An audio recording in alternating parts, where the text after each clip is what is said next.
पेट नाका चंदन सा बदन चंचल चितवन धीरे से तेरा ये मुस्काना। सबसे पहले हम जानेंगे बीट क्या है और आज हमारा लेसन का मुख्य उद्देश्य है क्या ऑफ बीट किसे कहते हैं और ऑफ बीट को कैसे गाया जाता है। कोई भी गाने में जब ऑफ बीट आते हैं या ऑफ बीट से गाना गाना होता है तो हम बड़े डरे हुए होते हैं।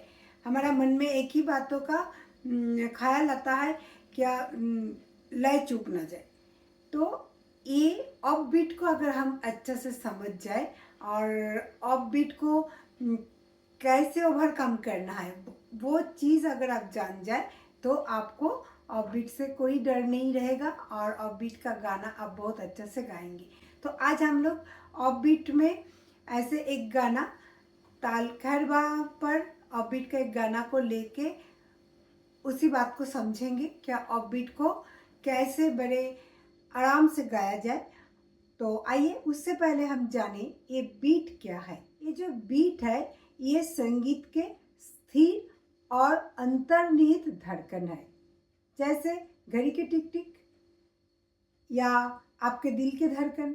संगीत के वो हिस्सा जिसमें हम ताली लगाते हैं या टैप करते हैं तो इसे हम बीट कहते हैं। लय लंबी ध्वनियों या छोटी ध्वनियों या मौन के बदलते पैटर्न किसी गाने में गाते या बजाते हैं तो ये है बीट। आज हम लोग एक गाने के माध्यम से ये ऑफ बीट और ऑन बीट को समझेंगे। तो आज हम गाना लिए हैं चंदन सा बदन चंचल चितवन। बहुत ही एक फेमस सॉन्ग है, बहुत ही एक प्यारा गीत है, बहुत अच्छा है, मेलोडियस सॉन्ग है। और ये गीत जो है ये राग यमन पर है। तो हम जो एज ए बिगिनर्स यमन राग हम ऑलमोस्ट सीख चुके हैं। मैं भी कोई सारे बंदिश अपलोड कर चुकी हूँ। अगर आप अभी तक नहीं सीखे हैं तो ज़रूर जाके प्लेलिस्ट में देखिए और पूरा गाना को सीखिए। तो यमन राग पर आधारित है ये गीत। तो गीत कौन सा? ताल कहरबा पर होते हैं। धागे नाती नाक धीना। क्या बोल है? धागे नाती नाक धीना। अभी अभी हम लोग तालों में सीखे हैं अलंकार को कैसे अलग अलग तालों में प्रैक्टिस किया जाता है। तो अभी मैं ये भी एक ताल रिलेटेड वीडियो लेकर आई हूँ। जब हम गाना कोई भी गाना गाते हैं तो ताल बहुत बड़ा एक समस्या हो जाती है। ताल हमारे लिए बहुत सर दर्द का काम करते हैं। अगर ताल क्या होता है? ताल एक तरह गणित है। जिनका गणित बहुत अच्छा है वो कभी तालों में गड़बड़ नहीं करते और अगर ताल को अच्छा कर लेंगे तो आपका गणित जरूर अच्छा हो जाएगा। क्योंकि तालों में जैसे गणित में एक नंबर इधर उधर हो जाए या तो एक डिजिट इधर उधर होने से हम उसका वो सम सॉल्व करना मुश्किल हो जाता है, मिलते नहीं है। उसी तरह संगीत में भी अगर एक मात्रा या हाफ मात्रा इधर से उधर हो गया है तो संगीत का भी पूरा पूरा सत्यानाश हो जाता है, पूरा बिग जीरो हो जाता है। संगीत में वो बिल्कुल बेकार हो जाता है। को इस गीत लेने के पीछे ये रीज़न है कि इस गीत में एक तो ना ताली से गाना शुरू होते हैं ना खाली से शुरू होते हैं। खाली में भी 2 मात्रा के बाद 7 मात्रा से इस गाने का शुरू होते हैं। और सेकेंडली ये गाने में सम मतलब ताली में भी ऑफ बीट आता है और खाली में भी ऑफ बीट आता है। तो अगर हम इस गाने को अच्छे से समझ लेंगे तो आज हमारा ऑफ बीट का फंडा क्लियर हो जाएगा। और मुझे उम्मीद है 100% उम्मीद है कि इस गीत को अगर आप पूरा वीडियो को एक बार अच्छे से देखेंगे और समझ लेंगे तो आपको कभी भी ऑफ बीट गाना गाने के लिए कोई मन में डर पैदा ही नहीं होगा। क्योंकि ये डर हमारे मन में इसलिए आता है कि हम जब लय में कच्चा होते हैं या हमारा फंडामेंटल नॉलेज स्ट्रॉन्ग नहीं होता है, हमें ऑफ बीट का पता नहीं होता है। कोई बार तो ऐसे लगता है स्टूडेंट को कि जब खाली में जो अगर कोई गीत शुरू होता है तो वो ऑफ बीट होता है। मतलब कोई लोगों को अलग अलग कॉन्सेप्ट है मन में। तो ऑफ बीट को हम कैसे टैकल करें और उसका एक आसान तरीका आपको समझना है, देखना है। इस गाने के माध्यम से हम लोग प्रैक्टिस करेंगे, तो आप भी बिल्कुल बराबर मेरे साथ साथ तालों में हाथ में ताल लगा के इसे प्रैक्टिस कीजिए। तो आप चाहे तो मोबाइल पे वो गीत को आपका सामने खोल लीजिए और फिर मेरे साथ साथ उसे प्रैक्टिस कीजिए, क्योंकि मैं हाथ में पूरा गीत को आज बताऊंगी, लेकिन उससे पहले थोड़ा ताल में देख लेंगे एक स्टैंजा। तो बीट का मतलब जब हम ताली लगाते हैं, ये जो वन, ठीक है, अगर हम ताल कहरवा लेते हैं तो 1 2 3 4 5 6 7 8 धागे नाती नाक दीना, धागे नाती नाक दीना, 1 2 3 4 5 6 7 8। तो ये जो वन जहाँ पर हम ताली लगाया, ठीक है, तो इसी हिस्सा को हम बीट बोलते हैं। और ऑफ बीट क्या है? कोई बार स्टूडेंट्स गलतियों से ऑफ बीट मतलब खाली को ऑफ बीट समझ लेते हैं। खाली का भी ऑफ बीट होता है, लेकिन खाली इसे ऑफ बीट नहीं। ऑफ बीट का मतलब होता है जब बीट से गाना ना बजाना, मतलब बीट लगाने के बाद जो गाना शुरू होती है, या कोई भी गाने का शब्द जो वन फिर शुरू हो रहा है, उसे हम कहते हैं ऑफ बीट। या वो ताली का मतलब ताली में भी हो सकता है या खाली में भी, जैसे ताल कहरवा में 4 मात्रा 1 2 3 4 1 2 3 4। अगर ताली में ऑफ बीट होता है तो 1 2 3 4, ये जो 1 2 से हमारा शब्द उठता है। और सेम जब खाली में 1 2 3 4 1 फिर शब्द को उठाना। तो आपको क्लियर हो गया ऑफ बीट किसे बोलते हैं। ये जो छोटे छोटे चीज़ें हमारे दिमाग में रहता है, जब तक हम वो चीज़ों को क्लियर नहीं करते तब तक हमारा मन में वो कंफ्यूजन पैदा होते रहते हैं। क्योंकि जब भी आपका मन में कोई भी डाउट है तो उसको पहले आपको क्लियर कर लेना चाहिए। अभी हम लोग समझ गए बीट क्या होता है और ऑफ बीट क्या होता है। तो ऑफ बीट का गाना गाना क्यों कठिन होता है? क्योंकि जब बीट होता है तो एक छंद में, एक लयकारी में चलता है, 1 2 3 4 1 2 3 4 1 2 3 4 1 2 3 4 लाइक दैट। तो हमें पता है 1 2 3 4, तो इस 1 में फिर इधर आएगा, फिर इधर आएगा, फिर इधर से गाना शब्द जब सीधा सीधा उठ जाता है। और जब सम से कोई गाना होता है तो वो गाना बड़ा आसान होता है, क्योंकि वो हर शब्द सम पे आके गिरता है। तो वो हमें वो लय समझने में बहुत आसान हो जाता है।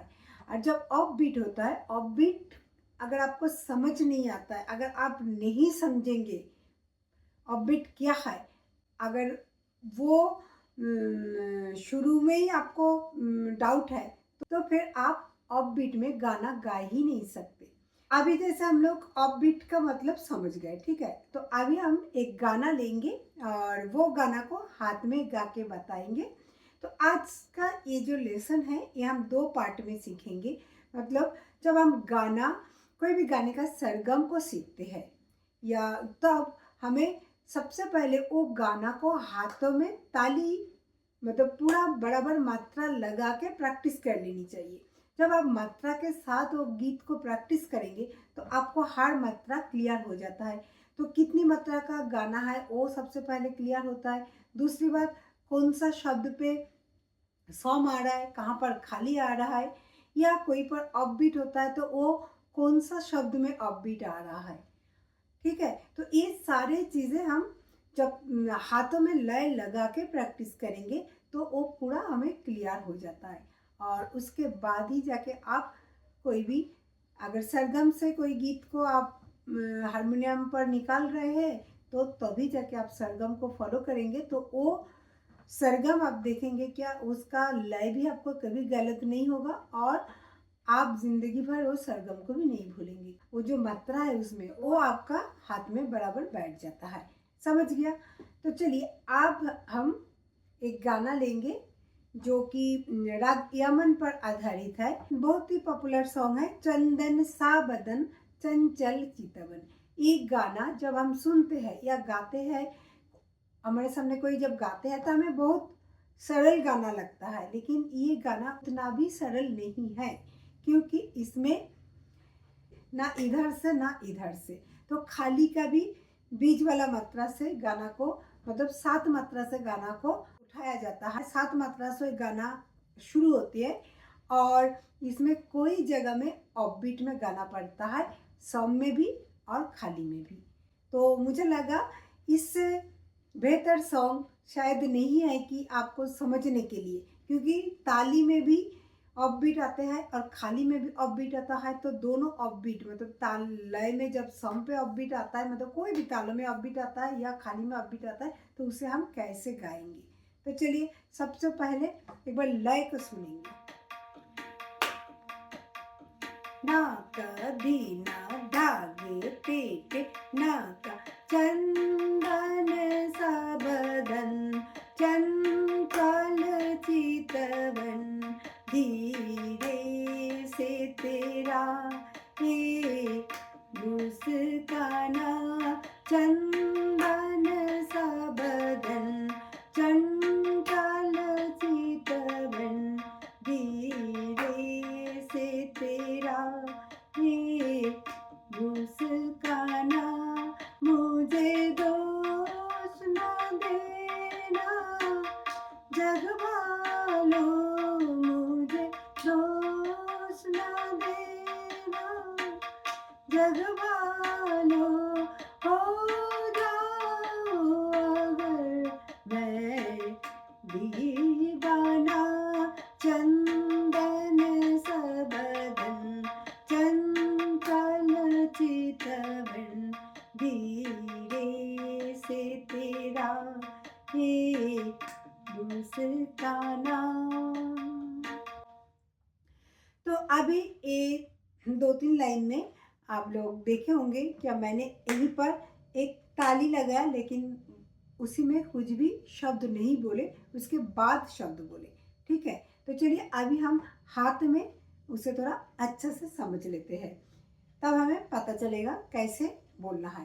1 2 3 4 5 6 चंदन सबदन चंचल चितवन धीरे से तेरा एक मुस्काना चंदन सबदन चंचल चितवन धीरे से तेरा एक मुस्काना मुझे दोष न देना एक जग वालों मुझे दोष न देना एक जग वालों हो जाओ अगर मैं दीवाना चंदन सबदन चंचल चितवन। गए आप लोग? तो चलिए अब हम पहला स्टैंजा को देखेंगे। आप देखेंगे पहला स्टैंजा में भी ऐसे खाली में और ताली। अभी तो हमने देखा क्या 2 अपबीट आए, दोनों ही ताली पर। तो पहला स्टैंजा को एक बार देख ले। ये काम कमान भवे तेरी, तो कैसे, वो भी 7 मात्रा से लेना है। धागे नाती नाक ये काम कमान भवे तेरी पलकों के किनारे एक कजरा रे एक कजरा रे ये काम कमान भवे तेरी पलकों के किनारे एक कजरा रे धागे नाती नाक माथे पर एक। तो देखिए यहीं पर खाली में ऑफबीट आ रहा है। सिंदूरी जो वर्ड है, धागे नाती नाक माथे पर एक सिंदूरी सूरज होठों से दहकते एक अंगारे ना का साया भी जो तेरा एक पड़ जाए, साया भी जो तेरा एक पड़ जाए, आबाद हो दिल का। फिर ऑफबीट एक, वीराना धागे नाती नाका, आबाद हो दिल का एक वीराना, चंदन सा बदन चंचल चितवन। तो मैं धीरे धीरे आप लोगों को मात्रा समझा रही हूँ कि आप स्लो लय में समझ जाए वो चीज़। जब तबला कहरबा का बोल बजता है तब तो लय में गाना है, लेकिन हाथ में इसे कोई 2-4 बार प्रैक्टिस करेंगे तो वो लय का ही है, वो हमें अच्छा से दिमाग में बैठ जाता है और वो गाना और बीट जो है वो मेमोरेबल भी हो जाते हैं। तो आप लास्ट रंजा को देख लें, तन भी सुंदर मन भी सुंदर, तू एक सुंदरता के एक मूरत है, धागे नाती नाक किसी और को शायद एक कम होगी, धागे नाती नाक मुझे तेरी बहुत जरूरत है, पहले भी बहुत मैं एक तरसा हूँ, तू और ना मुझको एक तरसाना, चंदन सा बदन चंचल चितवन।